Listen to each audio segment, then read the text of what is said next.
آپ کے Peoples party میں دوست ہیں، آپ کی پرانی یاریاں ہیں، تو یاریاں توڑی نہیں جاتی، ان کو نبھایا جاتا ہے۔ تو آپ جو ہے ملکی مفاد کے معاملے پر، کرپشن کے معاملے پر اور دوسرے سب سمجھوتے کر کے اپنے دوستیں نبھا رہے ہیں۔ ایسے ہوتا ہے، آپ اپنے دوست کے خلاف بات نہیں کرتے، آپ کو پتہ ہوتا ہے کہ یار میں اس کے خلاف بات کروں گا تو میرے سے تعلق ٹوٹ جائے گا، بڑے آپ نے مفادات اٹھائے ہوتے ہیں، پھر آپ کو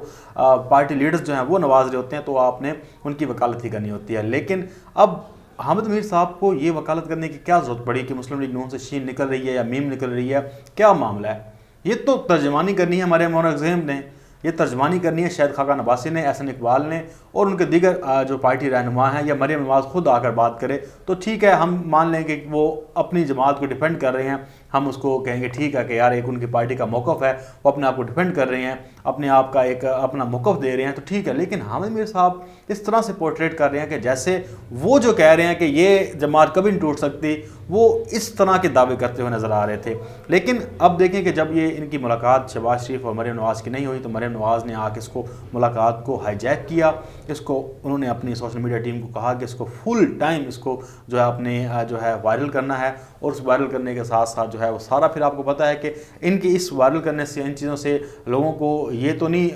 گمان ہوگا یا یہ چیز تو ثابت نہیں ہوگی کہ یہ پارٹی ایک ہے یا اس کے اندر دھڑالے نہیں ہیں یا ان کے اندر موقف نہیں ہے، تو سب لوگ مانتے ہیں کہ ان کے اندر 2-3 موقف ہیں، اور وہ جو آپس میں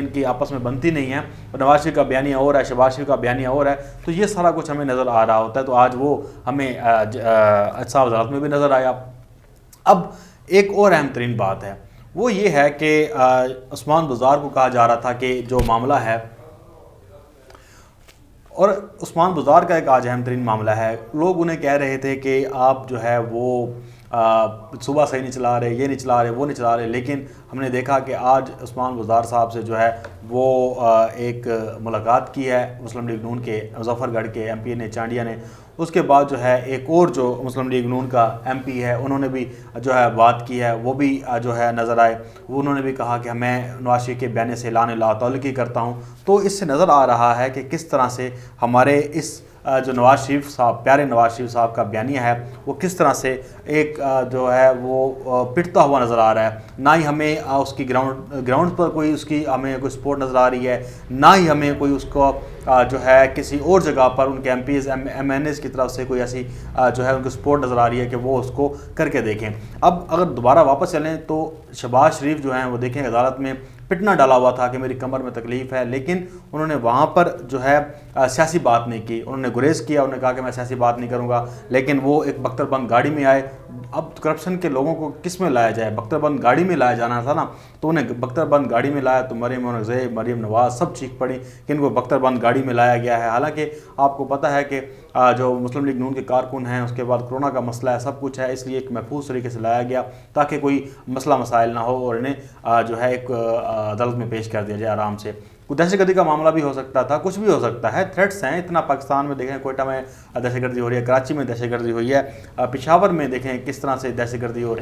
ہوئی ہے، ابھی مدرسے پہ حملہ ہوا ہے، تو کچھ بھی ہو سکتا تھا۔ اس معاملے کے حوالے سے انہوں نے پٹنا ڈالا ہوا تھا کہ جی آج بختر بند گاڑی میں لے کر آئے گئے ہیں، یہ ہے فلان ہے، ٹھیک ہے۔ لیکن آپ دیکھیں کہ انہوں نے اس ایک پیشی کو ایک سیاسی بنانے کے لیے خود کو بھی استعمال کیا، ساتھ میں صحافیوں کو بھی استعمال کیا۔ اب عمار مسعود کے کام دیکھو، وہ تو پکا قسم کا نا ایک، اب میں کیا بتاؤں، دہاڑی دار مزدور ہے، اور وہ اپنے والد صاحب کا نام بھی ڈبو رہا ہے، اور وہ کہتا ہے کہ جی اس وقت نواز شریف اور مریم نواز نے طے کرنا ہے کہ پاک فوج کو عزت کس نے دلانی ہے۔ اگر مریم نواز اور نواز شریف چاہیں تو پاک فوج کی عزت دلا سکتے ہیں، باقی کوئی نہیں دلا سکتا۔ یہ کیا بیچتے ہیں، ان کی کیا اوقات، ان کی خود کی ذرا برابر عزت نہیں ہے۔ لوگ ان کو کرپشن کنگ کے ناموں سے جانتے ہیں، اور یہ پاک فوج کی عزت دلانے کی بات کرتے ہیں، داروں کی عزت دلانے کی بات کرتے ہیں، لیکن یہ دیکھیں غلامی کی انتہا ہے۔ میں نے کل بھی لکھا تھا کہ وہ ایسی ان کے اوپر اب کوئی صرف کام نہیں کرے گا عمار مسعود پہ کہ یہ غلامی کی انتہا سے واپس آ جائیں، کیونکہ یہ ایک لائن ہی کراس کر گئے ہیں۔ بہرحال یہ ایک میں جو ایک کل کی خبر تھی، میں نے اس کو جو ہے اپنا ایک کاؤنٹر کیا، اور اس کو میں نے بتایا کس طرح سے آج مریم نواز نے اس پیشی پہ جو ہے اس مسلم لیگ نون شین کو ایک کرنے کی کوشش کر کے دکھائی۔ حالانکہ آپ کو پتہ ہے کہ جو شہباز شریف ہے وہ نواز شریف مریم نواز کے بیانے سے لگ ہیں، لیکن مریم نواز جو ہیں وہ آپ کو پتہ ہے کہ اپنا اثر رسوخ بڑھانا چاہتی ہیں، وہ پارٹی کو ہائیجیک بھی کرنا چاہتی ہیں، پھر اپنا بیانیہ بھی لے کر چلنا چاہتی ہیں، لیکن آپ کو پتہ ہے کہ ان کا بیانیہ ان کے لیے سرد درد بن چکا ہے۔ اپنے والد کی جو ایک سیاست تھی اسے ختم کر دی ہے۔ مریم نواز کی اپنی سیاست ختم ہو چکی ہے۔ مسلم لیگ نون کو پنجاب میں بڑی ذلت اور رسوائی کا سامنا ہے۔ اب مزید یہ نہ جانے اس اپنی پارٹی سے مزید کیا چاہتے ہیں، لیکن ٹوٹ پھوٹ چل رہی ہے، آہستہ آہستہ مزید ٹوٹ پھوٹ آپ کو نظر آئے گی۔ جو ٹوٹ پھوٹ نظر آئے گی میں آپ کے ساتھ وہ بھی شیئر کروں گا، لیکن مجھے دیں اجازت، انشاءاللہ آپ سے پھر ایک نئی ویڈیو ملاقات ہوگی۔ اللہ حافظ، پاکستان زندہ باد۔